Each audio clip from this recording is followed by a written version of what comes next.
hot.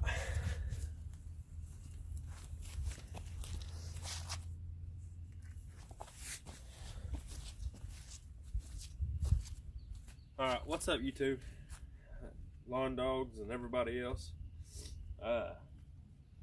So today, it is the 23rd of February, or 24th, Monday. And today we're gonna go put a roof on a new, or on a old porch, which I'll get into that later. We'll do a video and show you what we're doing on that. But right now, we're having to wait on the customer to go get tin. So with it being the 24th of February, we're trying to get our advertising together and trying to get our like postcards and Bandit signs ready. That way we need to be getting our Bandit signs out and then going door to door and putting door hangers on and stuff like that. So with that being said, today we are going to be cutting some stobs for the Bandit signs. And basically what I do, these are one-way signs, which is why I'm going to be cutting the stakes for them. Now if they're double-sided signs, we get the little metal stakes that you put in the ground and that go up in the sign. That way you can see both sides from it. But the ones that are like this, we'll put on trees, or we'll cut stakes to go in the ground, and we'll get a sledgehammer, beat them in the ground, and then put screws in there. Now, when we're putting these on trees or putting them on stakes, I like to use these 10 screws.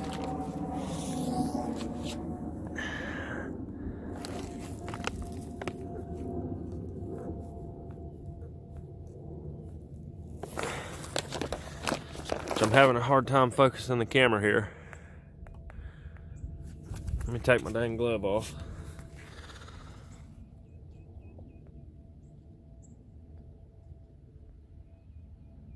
Alright, so you can see that the 10 screws got the rubber washer on it. And the reason I like to use that is because you take and screw this through the sign, and then it goes through the sign and anchors into the wood. And then the washer that I was showing you, it kind of gives it security and anchors it down.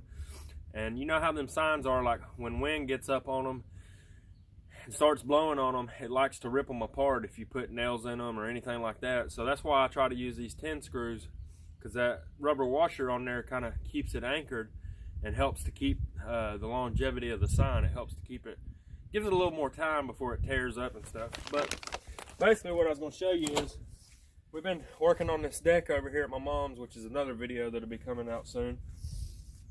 And anyway, what I'm getting at is I just take and get some used scrap lumber. Like some of this lumber's got nails and stuff in it, but here's like a whole 2x4 that I can use. And then here's some other scrap pieces. Like here's a piece of wood that we tore off of the old privacy fence she had. And then like here's this piece of lumber. And basically what I'll do is I'll take and either just put one cut on it to where it's got a good point, or I'll put 2 cuts on it and make a even point at the end of it. And then we'll take and get a sledgehammer once we got a point cut on it. Whenever we find a place we think that is a good spot for a yard sign, if you know, because we'll put them in customers' yards, or we put them like in high traffic areas, like stop signs at the ends of subdivisions and stuff like that. But anyway, so we're putting a sign up. I'll already have a bunch of these pre-cut. I'll hop out the truck, and then I'll get a sledgehammer and I'll drive this thing in the ground, probably about that deep. And then I'll anchor the top half of the sign, or bottom half of the sign, to the top of the stake, 6 or 8 inches. And then we'll put like 2 or 3 screws in it. And then you'll have a good sturdy sign. And so basically these stakes are free, that I'm using out of free lumber. It don't matter how pretty it is, because the only thing you're going to see is the front of the sign.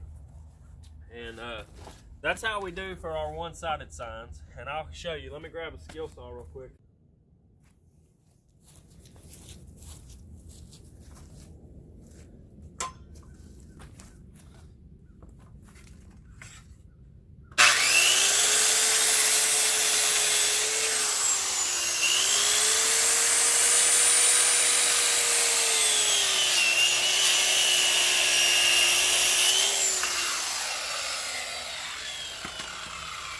basically we'll take and notch it like that, put a point at the end of it.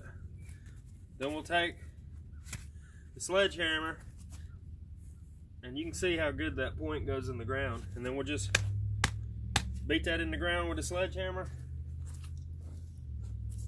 And then we'll take one of our signs and tack it up on there, and then it's good to go. But I just kind of made this video to share this idea with y'all that you can take and get you some scrap lumber or wood that's laying around and kind of save it.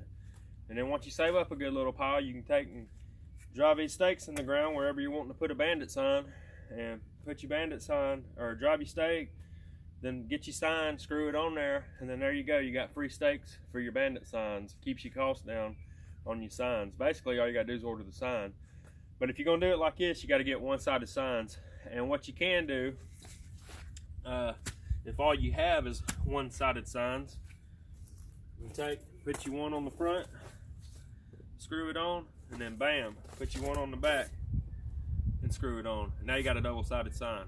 Costs a little more to do it that way because you're eating up more material instead of getting double-sided signs. But the one thing I will say is this stake right here is going to be a lot more sturdier than your little metal stakes that go in the ground. You know, the wind gets them and likes to blow them over, and the next thing you know, you got a sign in the ground like this that can't really nobody see because it's bent over. To where these right here, you drive this bad boy a foot in the ground and it ain't going nowhere unless somebody runs it over or something. But anyway,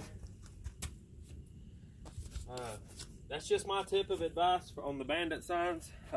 Just a good way to get free stakes, like I said, scrap lumber and stuff like that.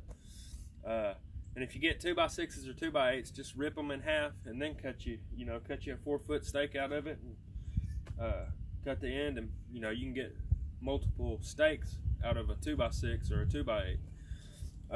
But anyway, hopefully this has helped. Next video I'm gonna try to do is gonna be on how to quote mulch jobs and rock jobs for flower beds. I had a guy commented on one of our videos. I think his name was Joshua. So we're gonna try and do a video for him on that. If anybody's got any questions or need any advice or tips or anything, just leave a comment. I'll try to do a video for you. And if you hadn't subscribed to our channel, go ahead and hit that subscribe button and hit the notification bell. That way you can be alerted anytime we put a video up. We're gonna try to put up 2 videos a week. We will at least make sure we get one for sure, one a week. But we'll try to do 2 a week. That way, we got enough videos coming up and enough information to help everybody out. And yeah, so if you got any questions or anything like that, leave a comment and we'll get back to you as soon as we can. Peace.